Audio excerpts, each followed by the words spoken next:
Hello, welcome back to the James Rambling Reviews for yet another episode, and in today's episode I'm actually going to be giving you something a bit different, actually something I've not done in a little bit, and that is because I'm going to be continuing the whole Call of Duty Black Ops marathon, and that is because earlier this week I did get the chance to finally finish Black Ops 3's campaign. And so before we get into that, I'm just going to kind of give you a bit of a rundown, a bit of a recap, because I haven't done these types of reviews since June of this year, when that idea around how Black Ops 6 had a trailer come out, and it was going to be coming out in October of 2025 or 2024. So when it comes to this stuff, right, Call of Duty, Black Ops and Black Ops 2, right, I actually had this thing where when I went to review Black Ops, the original, it was the very first time I ever played that game, so it was interesting for me going in, and so I absolutely enjoyed that. But with Black Ops 2, I actually already have experienced it a few times in the past, where I had so much nostalgia for that. I absolutely loved it, and I absolutely loved Call of Duty Black Ops 2, really did enjoy those games, so I will link those reviews down below. So when it comes to Call of Duty Black Ops 3, this is a very interesting one for me, especially because I remember Call of Duty Black Ops 2 fondly, right, and then Black Ops 3. I remember playing a lot of Call of Duty Black Ops 3, or I remember just really enjoying that game, because around the time when Call of Duty Black Ops 3 came out, right, there was a lot of hype around it. It was like 2015, many people were really enjoying it, and the zombies and the multiplayer was quite fun. I don't think there was many people actually saying that the campaign was on par with Black Ops and Black Ops 2. Now I will get into that once I start to unpack my thoughts about the campaign, where I give it out of 10. So there's definitely that about it. But just a quick little side note thing, I just want to add this to the review, that I got a steelbook for Call of Duty Black Ops 3. The reason why I mention that is because I actually felt like when I was trying to get this game off of the digital store on my Xbox, it just felt like it was a bit expensive and just too much money for me to even buy it, if you know what I mean. So I got something a bit cheap. And so it's a cool steelbook, and it shows you like the Call of Duty Black Ops 3 thing, shows you actually the logo at the back, and if you're on Spotify, listening to Spotify, you won't see that, but there is like a orange 3 thing at the back, and it's got like this futuristic kind of guy with the two things pointing as if it's like kind of like a callback to the first two, or the first Call of Duty Black Ops game. So there's that. So Call of Duty Black Ops 3, what is this actual game about? So this is a very interesting one, as it's meant to be a sequel to Call of Duty and Call of Duty Black Ops 2, but it actually tells a whole new storyline in this entire game, and that is because this whole game is literally like a futuristic kind of thing.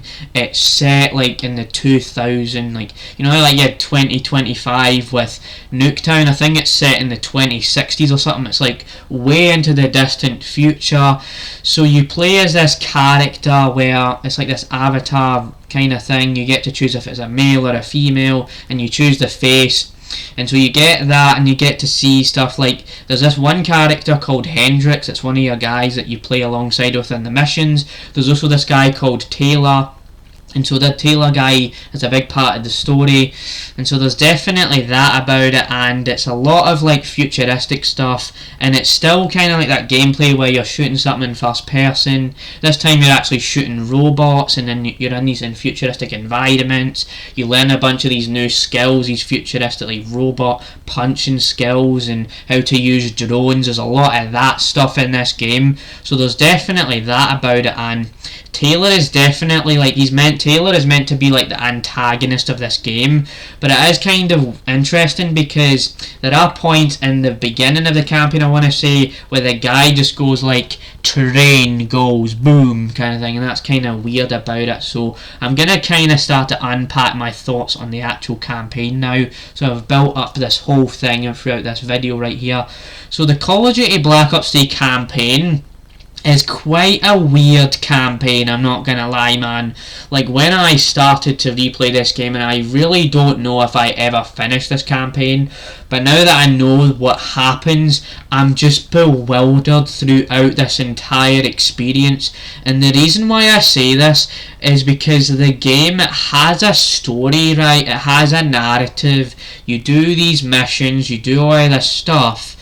But the weirdest thing is the game doesn't like upfront explain stuff to you. So when the storyline is trying to progress itself, trying to tell a story, it doesn't really say a lot about what's going on, and so you're just sitting there wondering what is actually going on.